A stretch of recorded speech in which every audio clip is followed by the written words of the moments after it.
오늘도 새벽에 만난 하나님 오신 여러분들을 환영하고 축복합니다. 기도하겠습니다. 새날을 맞이해서 하나님께 감사를 드림으로 시작합니다. 오늘 하루 하나님이 우리를 인도해 주실 것을 믿습니다.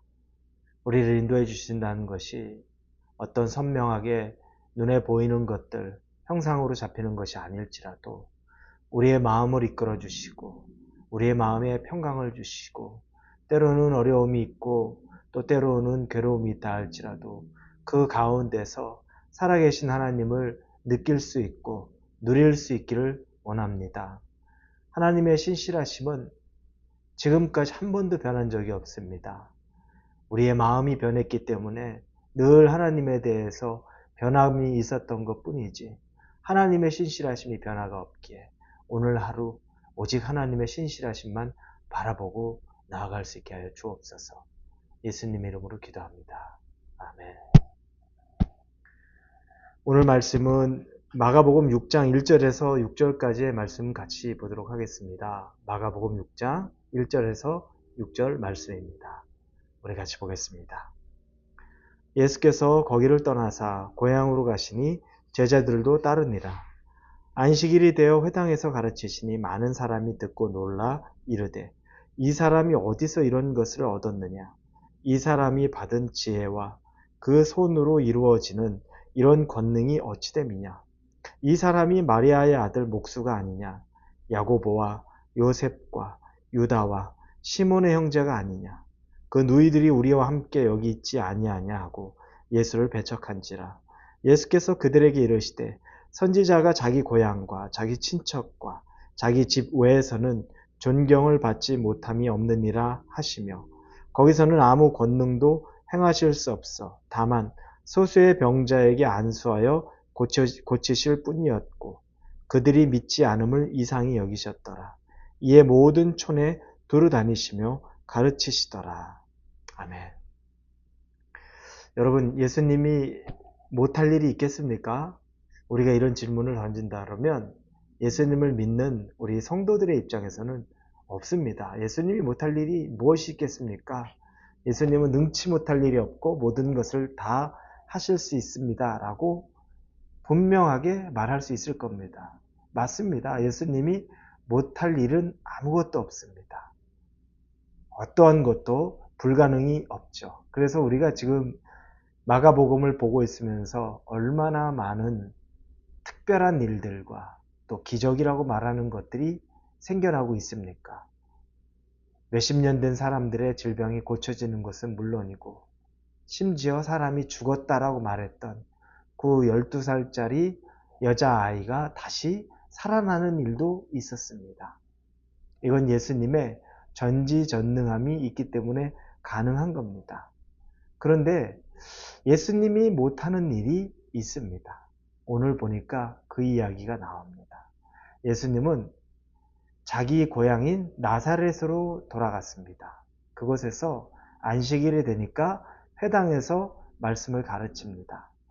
사람들이 예수님의 가르침을 굉장히 신기하게 느끼고 놀랍게 여깁니다.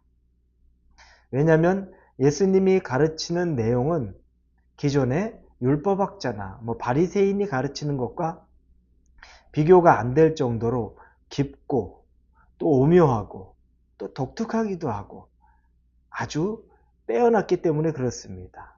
탁월한 가르침이었습니다. 이미 마가복음 1장에 보면 다른 지역에서도 그런 일들이 있었던 것을 우리 보게 됩니다. 그런데 예수님은 그 가르침과 더불어서 또 여러 기적과 이적도 행했죠. 왜 기적과 이적을 예수님이 행했을까요? 첫째는 사람을 향한 사랑과 그 사랑으로 말미암아 사람을 향한 안타까움도 있었기 때문입니다. 육체를 가지고 살고 있는 인간이 얼마나 많이 취약합니까? 그래서 이 인간들이 가지고 있는 고통이 얼마나 깊습니까? 그래서 예수님은 사람이 가지고 있는 질병부터 또 이 내적인 영혼의 병들까지 다 고쳐주기 위해서 기적을 행하신 겁니다. 사람을 향한 사랑이 있었죠. 두 번째로는 그 기적을 통해서 하나님에게 더 가까이 갈 수 있게, 하나님을 조금 더 선명하게 알 수 있게 하는 그런 이유가 있었습니다. 우리도 그래서 여러 기적과 같은 일들, 개인적인 간증이 너무너무 중요합니다. 우린 그런 간증들을 통해서 우리도 하나님을 보고 또 느끼고 누리고 있는 것입니다. 자, 이런 일들이 이제 우리 가운데 있었는데, 그런데 예수님이 자기 고향에 가서 기적을 베풀고 또 말씀을 선포합니다. 그런데 말씀을 선포할 때 말씀이 대단하다는 건 알겠는데, 그런데 저 말하는 사람이 예수야. 내가 어려서부터 봐왔고 요셉과 마리아의 아들이야. 내가 예수의 엄마와 아빠의 친구요 친척이고 또 예수의 동생의 친구였기 때문에 내가 아는 형이야. 이런 눈으로 보기 시작하니까 그의 가르침이나 그가 행하는 모든 것들이 조금 선입견이 가져지는 거죠. 하나님의 아들로 또 아주 특별한 분으로가 아니라 에이 내가 알고 있는데 어려서부터 봤는데 뭐 이런 생각으로 딱 그들에게 선입견이 있기 때문에 더 진전이 안 됩니다. 그러면서 오늘 본문에 보니까 3절 뒷부분에 예수를 배척한지라 이렇게 나옵니다. 잘 안다는 거예요. 에이 저 형이 뭐래? 예수가. 요셉의 아들이 뭐래? 목수가. 이런 얘기가 바로 그 얘기가 되는 겁니다. 오히려 나사렛은 예수님이 있었던 고향이기 때문에 더 어드밴티지가 있을 수 있습니다. 더 많은 기적도, 더 많은 일들도 일어나기에 너무 좋은 환경인데, 그런데 그곳에서는 아무것도 일어나지 않습니다. 큰 일이 일어날 수 없습니다. 자, 이건 그래서 결국에 예수님이 고향이다. 예수님과 연관되어 있는 곳이다. 이런 장소에 대한 것은 어드밴테이지 그런 문제가 아니더라는 겁니다. 그들은 예수님을 잘 알고 있다고 생각했습니다. 어려서부터 봐왔으니까. 직업이 뭔지 알고 잘 알고 있다고 생각했는데 사실은 잘 아는 것이 아닙니다. 여러분, 우리도 이런 착각이 있으면 안 됩니다. 나도 신앙생활, 예수님에 대해서 잘 알아. 나 오랫동안 신앙생활 했어. 그런데 내가 잘 아는 것이 예수님의 본질에 대해서 잘 아는 건지 아니면 형태만 붙잡는 건지 이게 더 중요합니다. 여러분이 오랜 동안 신앙생활을 했다고 해서 설교나 예배를 오랜 동안 드렸다고 해서 예수님을 잘 아는 것이 아닙니다. 예수님을 잘 안다는 것은 그분이 진짜 누구인지를 알고 그분이 나에게 어떤 일을 하시는 분인지를 알고 내가 그분 안에 거할 수 있는 그리고 내가 믿음으로 반응할 수 있는지 그게 예수님을 잘 아는 겁니다. 겉으로만 나 알아. 나 공부도 했고 나 주일 출석 매주 해 라고 해서 아는 게 아닙니다. 나사렛은 다 예수님을 압니다. 작은 동네이기 때문에 전부 알아요. 그렇다고 예수님을 그 본질을 아는 겁니까? 절대 그렇지 않죠. 그러다 보니까 예수님이 뭐라고 말씀하십니까? 5절에 거기서는 아무 권능도 행하실 수 없어 다만 소수의 병자에게 안수하여 고치실 뿐이었더라. 권능을 행할 수 없었다는 겁니다. 영어 성경으로도 couldn't do 나옵니다. 할 수 없다는 겁니다. 제 아무리 예수님이어도 할 수 없다는 겁니다. 받아들이지 않고 믿지 않고 배척하는데 예수님은 할 수 없습니다. 왜냐하면 예수님은 인격이기 때문에 그렇습니다.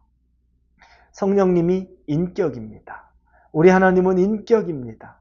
그분을 초청하고 받아들이고 그분을 기뻐하고 그분 안에서 기대함이 있어야 우리에게 능력이 나타나는 것을 내가 경험하는 겁니다. 그런데 나 스스로가 벌써 아무 기대감도 없고 능력도 없고 거기에 대해서 아무런 생각이 없으면 예수님도 일을 할 수 없다는 겁니다. 여러분, 이쯤 되니까 우리가 마음의 문을 열고 예수님에게 정말로 친밀하게 그분이 능치 못할 것이 없다는 마음으로 다가가야 되는 것이 얼마나 중요한 일인 줄 압니다. 그래야 우리 삶에 변화가 있습니다. 예수님이 역사하실 수 있다는 겁니다. 여러분이 그동안 알고 있는 예수님, 나 알아. 나 오랫동안 교회에 출석했어. 라고 하는 수준에 머물지 마시고 그분의 본질을 정말로 알 수 있기를 예수님 이름으로 축원합니다. 기도하겠습니다. 하나님 감사합니다. 예수님을 정말 알기 원합니다. 나사렛에 있었던 동네 사람들이 어려서부터 봐왔던 예수를 아는 것이 아니라 인격적으로 예수님을 알고 갈망하기 원합니다. 그렇게 되게 하여 주옵소서. 예수님의 이름으로 기도합니다. 아멘.